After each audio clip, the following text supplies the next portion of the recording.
Good evening, everyone. On behalf of everyone up here on the dais, let me thank you for allowing us yet again to share this evening with you. It's hard to think that it's been a year since we were last here. Can't possibly fathom it's been 18 years, but we all endeavor to make this ceremony appropriate and respectful and worthy of your loved ones, and I hope you feel that we achieved that at the conclusion of tonight. A few months ago, like tens of millions of other Americans, I was in my version of my man cave, my hands damp with anticipation, anxiously and intently focused on my television set, watching the conclusion of HBO's mega hit series, Game of Thrones. I will try not to leak any spoilers for those of you who plan to binge watch it at some point.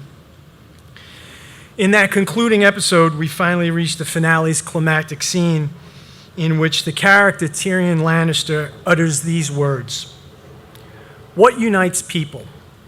Armies, gold, flags, stories. There's nothing in the world more powerful than a good story. Nothing can stop it. No enemy can defeat it." Story. There it is again, I thought. Tyrion's words about the power of story rang familiar because the concept of story was one that seemed to come up repeatedly in the books that I had been reading.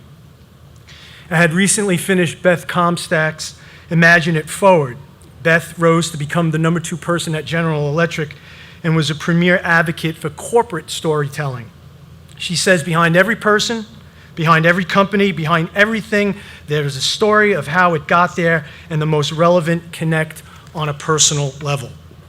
Steve Schmidt, shaved head, tough jaw, political operative, best known for running John McCain's 2008 presidential campaign, once counseled a client, pick a simple story and tell it again and again and again. Story. In his book, If I Understood You, Would I Have This Look on My Face?, legendary actor, director, and best-selling author Alan Alda writes, "If we are looking for a way to bring emotion to someone, a story is the perfect vehicle. We cannot resist stories. We crave them." Alda tells of Don Hewitt, the creator of the television show 60 Minutes, who, when approached by producers attempting convoluted pitches of segments they wanted on the air, would put up his hand to stop them and say 4 words: "Tell me a story." But it is what happens when we hear stories that brings us back to tonight. Neuroscientist Antonio Damasio calls stories the fundamental way in which the brain organizes information in a practical and memorable manner. Neuroscientist Yuri Hassan tells us, when you tell me a story, our brains get coupled in a very real way. Researcher Marco Icabelli says, when someone else is suffering or experiencing pain, mirror neurons in the brain help us to read his or her facial expressions and make us viscerally feel the suffering or the pain of that person. This is the foundation of empathy, understanding what another person is feeling. Can we get EMS? Thank you, folks, for doing what you do. Ladies and gentlemen, can we have a round of applause? It's what they do every day.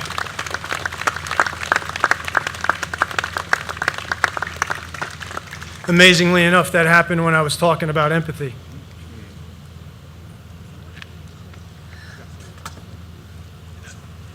This is the foundation of empathy, understanding what another person is feeling. Is that not why we are here tonight, gathered as one community? Arthur Brooks, in his book, Love Your Enemies, also affirms the power of story.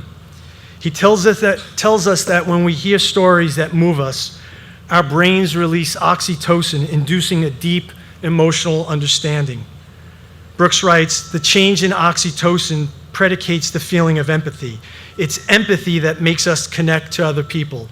It's empathy that makes us want to help other people. Isn't that why we are here tonight? Tonight is about story and individual stories. Yes, our gathering is about the story of 9/11 and its aftermath, the tragedy, the horror, the sacrifice, the heroism, the loss, the pain.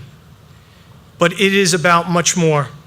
It is about retelling the stories of the individuals lost on that horrific day and from it, the stories of their lives before that day, the stories of the weddings and the days down the shore, the graduations and the birthday parties, the dopey arguments you would look back on later and could laugh about, and those times of seemingly uncontrolled giggling and belly laughs, the moments in the delivery room and those awkward first encounters, the tantrums in aisle 5 in the supermarket, and the Friday night pizzas at Lee's. The stories of love, of pride, of family, and of the many ways you reveled in those happy moments and how you were there for each other during those challenging times. The broken fingers and the broken hearts, the baptisms and the bachelor parties, the breakthroughs and the breakdowns. As you sit here tonight listening to the songs and the consoling words of the other speakers, and as the names are read aloud, tell yourself a few of those stories. Come up to me after the ceremony and tell me your favorite story of your loved one. Share one with the mayor. Smile as you recount one with Attorney General Tish James. Tell Senator Lanza, whose own boy, AJ, is making baseball memories, your own Little League story. Shed a tear with Lieutenant Governor Hochul as you share a moment that needs to be said aloud. Senator Savino has a great laugh. Tell her a story that will make you both do so heartily. Let the oxytocin rush strong. Let us be enveloped by empathy. Let's laugh and cry and console each other yet again. Let's allow story to help carry some of tonight's burden while renewing us and keeping us strong. Those of us who did not lose someone on this day 18 years ago and subsequently from their heroism on that day will do as the poet Walt Whitman wrote, "I do not ask the wounded person how he feels. I myself become the wounded person." Allow us to do that for you tonight. One last thought on story. The 9/11 ceremony at Postcards is the most solemn event on the Borough Hall calendar each and every year. My team and I have embraced the mantle of being temporary stewards of this event, and we are committed to making each year's memorial worthy of your loved ones. To us, that means spending the intervening 12 months between the annual event envisioning and planning the ceremony in painstaking detail.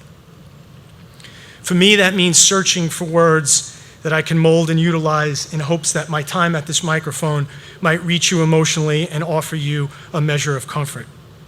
I came across this bit several months ago and immediately thought of this day, this ceremony, and this moment. In Roman times, a punishment worse than death for a criminal was damnatio memoria, or condemnation of memory, in which all traces of the person would be expunged down to chipping their faces off statues. Chipping their faces off statues. It struck me immediately how with Postcards, Masa Ono's remarkable design and the physical embodiment of former Borough President Molinaro's passion to properly honor your loved ones. Well, it struck me how Staten Island has done just the opposite. We have literally carved the faces of our angels into a statue of sorts in order to ensure they will always be remembered, to ensure their stories are always told. And finally, for the last few years, I've taken a day in the late summer to hop in my Jeep and head upstate with my thoughts on a notepad as I attempted to craft the words I eventually share with you on this night. A couple of months ago, I did just that. And with today's technology, when I'm in my beloved Jeep, I'm usually listening to satellite radio or a podcast from my iPhone. Apparently, CDs are so passé. But I inadvertently hit the CD button, and on came a CD that was in there probably since before my hair was this gray. And that unmistakable voice of Bruce Springsteen bellowed from the Jeep. I was greeted by The Rising, the album he wrote inspired by 9/11 and its aftermath. And it is the chorus of the song Into the Fire I use as a concluding ode to you, your loved ones we lost, to your and their stories, which we will tell again and again and again, because as Tyrion said in that last Game of Thrones episode, there's nothing in the world more powerful Nothing can stop it. No enemy can defeat it. So, may your strength give us strength. May your faith give us faith. May your hope give us hope. May your love give us love. May your strength give us strength. May your faith give us faith. May your hope give us hope. May your love bring us love. God bless those that we have lost, and God bless all of you.